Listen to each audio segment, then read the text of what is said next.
السلام علیکم نحمدہ و نصلی علی رسولہ الکریم اما بعد اعوذ باللہ من الشیطان الرجیم بسم اللہ الرحمن الرحیم قتل الخراسون تیر تکے لڑانے والے قتل ہو گئے، برباد ہو گئے، سارے میں چلے گئے۔ احادیث میں بھی ہے، قرآن میں بھی ہے کہ گمان زیادہ نہ کرو، زیادہ گمان نہ کرو، بعض گمان گناہ ہے۔ یعنی کسی چیز کے بارے میں آپ غور کرتے ہیں، گمان کرتے ہیں، اس کو گمان شروع ہو جاتا ہے۔ جب آپ کسی چیز کے بارے میں ایک غور شروع کرتے ہیں، اس میں ایک اچھا گمان ہے، یعنی اللہ کے بارے میں غور شروع کر دیتے ہیں، اس کو اچھا گمان کہتے ہیں۔ ایک انسانوں کے بارے میں اچھا گمان ہے، ایک یہ ہے کہ انسانوں کے بارے میں بدگمانی ہے۔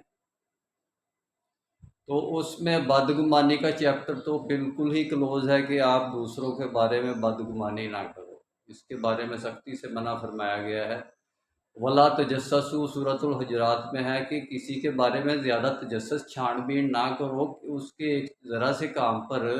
اس کی ساری زندگی کو آپ کو یعنی کہ ایسے اس کو کمزور جان کے کہ آپ اس کو کہ آپ طاقتور ہیں تو آپ اس کو ایسے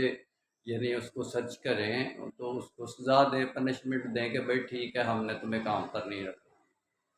اس کی خصوصیات بھی دیکھیں، اس کے فوائد بھی دیکھیں۔ کئی لوگ نفسیاتی مسائل کا شکار ہو کر بہت سے گھر سے ملازمین کو ایسے ہی نکال دیتے ہیں اور بعد میں ان کو ملازم نہیں ملتے، آخرکار ملازم تنگ آ جاتے ہیں، ملازمت کوئی بھی نہیں ملازمت کرتا ایسے لوگوں کی، کہ جو اس قسم کے وہم و گمان کرتے ہوں کہ ہماری یہ چیز چوری ہو گئی، ہماری وہ چیز چوری ہو گئی، اور اس کے خامد اور میاں بیوی بعد میں آپ ہی تلاش کر لیں کہ یہاں پڑی تھی۔ تو کہنے کا مطلب یہ ہے کہ جو بدگمانی ہے، یہ جو ایک کسی کے بارے میں گمان غلط کرنا ہے، جب آپ چوری کا گمان کریں گے تو انشاءاللہ الحمدللہ بارک اللہ وہ جو کام کرنے والا آپ کے گھر میں ہے وہ چوری کرے گا۔ اللہ کہتا ہے میں بندے کے گمان پر ہوں، تو ادھر بھی وہی نظام ہے۔ جیسا آپ اللہ کے وسائل کے بارے میں گمان کریں گے وہ بھی اللہ کے وسائل ہیں، تو اللہ سے توکل آپ کا ختم ہوگا، یا تو وسائل پر رہ جائے گا یا اللہ پر رہ جائے گا۔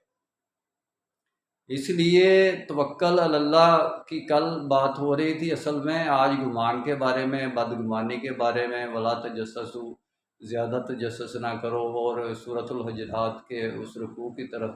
نظر جا رہی تھی کہ جس میں ایک دوسرے کا مذاق نہ